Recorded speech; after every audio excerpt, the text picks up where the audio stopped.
Halo, Assalamualaikum warahmatullahi wabarakatuh. Perkenalkan, nama saya Laksmi Eva Sufiwidi Fajari. Saya dosen Universitas Bina Bangsa, lebih tepatnya ada di Satuan Fakultas Keguruan dan Ilmu Pendidikan untuk program studi Pendidikan Guru Sekolah Dasar. Ya, saya bertugas sebagai dosen di PGSD berdasarkan SK Yayasan Banten Jaya dengan TMT 3 Januari 2022. Ya, jadi saya dosen baru, betul. Tetapi di sini saya ingin sedikit bercerita mengenai pengalaman saya dan apa yang sudah saya lakukan kaitannya dengan pembelajaran orang dewasa, ya, yang menjadi topik dari penjelasan Bapak Dr. Furtasan Ali Yusuf, Rektor Universitas Bina Bangsa, pada acara Pekerti. Ya, jadi video ini saya peruntukkan untuk tugas pekerti dari Bapak Dr. Furtasan Ali Yusuf. Baik, sebelum masuk ke pembelajaran orang dewasa, saya ingin menceritakan sedikit tentang bagaimana atau riwayat hal-hal yang pernah saya lakukan selama menjadi dosen. Saya menjadi dosen di Universitas Bina Bangsa memang baru sebentar, tapi bukan berarti saya tidak melakukan apapun. Jadi selama saya menjadi dosen yang hanya beberapa bulan ini, saya dengan tim dosen PGSD sudah merancang kurikulum PGSD, menyinkronkan atau menyesuaikan dengan perkembangan peserta didik mahasiswa PGSD, dan mengambil beberapa mata kuliah yang kiranya bisa digunakan sebagai mata kuliah yang istimewa sebagai ciri khas PGSD Universitas Bina Bangsa. Kemudian saya juga sudah membuat jurnal PGSD yang alhamdulillah pada hari ini tepat 18 Maret 2022 sudah mendapatkan ISSN dari LIPI. Kemudian saya juga menyediakan wadah untuk mahasiswa PGSD berorganisasi di Hima PGSD. Kemudian saya juga sudah merancang dan melaksanakan pelatihan penulisan kepada mahasiswa agar academic writing skill dari mahasiswa PGSD Universitas Bina Bangsa itu meningkat, ya, dari yang tadinya hanya mengerti hal-hal yang dipelajari dari SMA, mereka mempelajari hal yang lebih dalam lagi di perkuliahan, terutama di saat mereka masih semester 1. Dari awal saya sudah ingin menanamkan kepada mahasiswa bahwa academic writing skill adalah salah satu skill yang harus mereka punya atau miliki. Kemudian saya juga bersama rekan lain tentunya saling membantu publikasi dosen PGSD baik dalam jurnal nasional maupun jurnal internasional. Kemudian saya bersama rekan-rekan FKIP lain menjadi panitia beberapa kegiatan FKIP Universitas Bina Bangsa. Baik, jika kita bicara mengenai Tridharma perguruan tinggi, maka ada salah satu aspeknya yaitu aspek pengajaran. Nah, di sini saya masuk ke topik tugas pekerti, yaitu saya ingin membicarakan mengenai pengalaman belajar mengajar saya tentang Tridharma perguruan tinggi atau alias pengajaran di pembelajaran orang dewasa, perkuliahan orang dewasa, karena mahasiswa itu sudah tidak dalam umur remaja lagi, tetapi sudah masuk ke dewasa. Itulah kenapa kita sebagai dosen erat kaitannya untuk membahas mengenai pembelajaran orang dewasa. Oke, saya ingin menceritakan pengalaman saya mengajar di Universitas Bina Bangsa selama 1 semester kemarin. Saya mengampu mata kuliah pengantar ilmu pendidikan. Di sana saya mengajarkan mengenai pengertian pendidikan, tujuan pendidikan, unsur-unsur pendidikan, faktor yang mempengaruhi pendidikan, landasan, asas, aliran klasik, gerakan baru, sampai ke metode pembelajaran, masalah pendidikan, dan perkembangan masyarakat masa depan, agar mahasiswa bisa kiranya mempersiapkan diri untuk pendidikan di masa depan. Oke, mata kuliah yang saya jabarkan tadi pokok bahasanya ini membekali mahasiswa sebagai calon pendidik untuk dapat bisa menjadi pemikir dan pengolah pendidikan dengan pengetahuan yang berhubungan dengan dasar-dasar kependidikan, guna membekali pribadi sebagai calon guru SD yang memiliki kompetensi pedagogik kepribadian, sosial, dan profesional. Oke, selama mata kuliah pengantar ilmu pendidikan, saya menggunakan media yang beragam. Ada Google Classroom.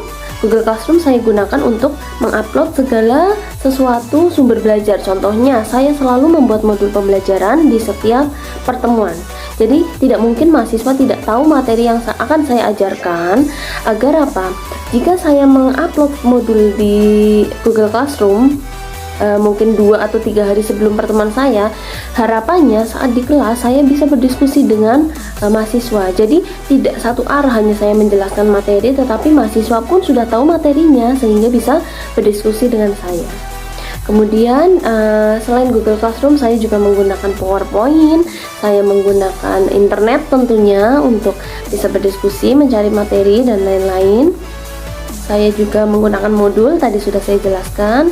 Kemudian untuk metode, masuk ke metode pembelajaran yang saya gunakan, memang saat awal perkuliahan tentunya mengenai kontrak kuliah itu adalah metode ceramah karena satu arah. Tetapi dengan penyampaian kontrak kuliah pun saya tidak kaku, tidak saklek ya. Jika mahasiswa ingin menyanggah peraturan yang saya gunakan, saya perbolehkan. Kemudian untuk selanjutnya masuk ke materi pengertian pendidikan. Di sana mahasiswa membuat pengertiannya sendiri. Kita diskusi menggunakan metode diskusi hingga metode studi kasus pun saya pergunakan dan debat. Jadi ada materi lingkungan pendidikan. Lingkungan pendidikan itu kan ada masyarakat, kemudian ada sekolah dan ada masyarakat, keluarga, itu yang paling utama malah ya. Oke, dari 3 lingkungan itu saya membagi mahasiswa di dalam satu kelas menjadi 3 kelas. Nah, masing-masing kelompok itu mengklaim atau menyebut dirinya adalah lingkungan pendidikan yang paling berpengaruh. Nanti ada sesi debat, saling mengemukakan pendapat, yang akhirnya saya meminta mahasiswa menyimpulkan sebenarnya apa pengaruh masing-masing dari lingkungan pendidikan terhadap pendidikan, terutama di pendidikan dasar, karena kita bergerak di mahasiswa merupakan calon pendidik sekolah dasar. Kemudian saya juga menggunakan metode studi kasus, di mana di pertemuan ke-14 dan 15 mahasiswa itu saya ajarkan materi mengenai pendidikan masa depan.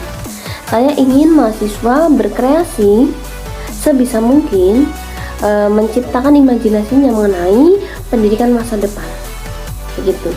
Jadi sangat unik, ada mahasiswa yang berpikir bahwa pendidikan di masa depan itu sudah berada di dunia virtual.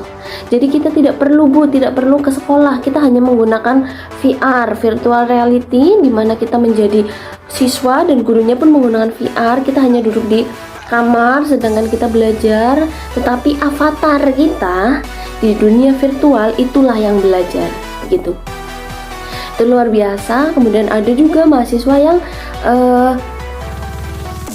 berargumen bahwa pendidikan di masa depan itu ada di dunia game, Bu. Ya, seperti di dunia game.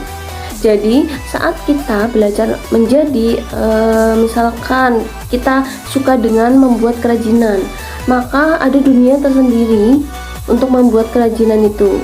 Seperti apa ya namanya ya, time zone, bukan, Kidzania ya, yang ada di Jakarta. Ada Kidzania yang mana di situ ada stand-stand ya. Misalkan di sini ada pengrajin kayu, di sana menjadi dokter, menjadi polisi, menjadi tentara. Jadi si mahasiswa itu sudah tidak berkuliah lagi, tetapi masuk ke dunia virtualnya, tetapi langsung ke bidangnya yang ia suka. Itu luar biasa imajinasi dari mahasiswa. Saya sangat takjub. Kemudian saya ingin membicarakan mengenai apa kendala yang saya alami selama mengajar. Yang pertama, karena materi ilmu pendidikan ini cukup cukup tidak bisa dibayangkan alias abstrak ya, tidak konkret, tidak seperti matematika yang jelas urutannya, jelas jawabannya, kalau benar-benar, kalau salah-salah. Sedangkan pengantar ilmu pendidikan itu kan subjektif. Kemudian materinya juga sangat banyak, sangat padat. Tapi kebanyakan dari buku-buku pengantar ilmu pendidikan itu hanya ada kalimat. Jadi mahasiswa itu cenderung bosan sebenarnya kalau di kelas. Tetapi saya langsung menemukan solusinya, yaitu di pembelajaran usia dewasa ini kita tidak boleh hanya satu arah. Kita tidak boleh hanya menjelaskan, apalagi menggunakan metode ceramah terus setiap hari ya, setiap pertemuan, karena itu mengatasi kebosanan dari mahasiswa itu sendiri. Sehingga yang kita perlukan adalah melibatkan peserta didik atau mahasiswa ke dalam sebuah diskusi atau permasalahan.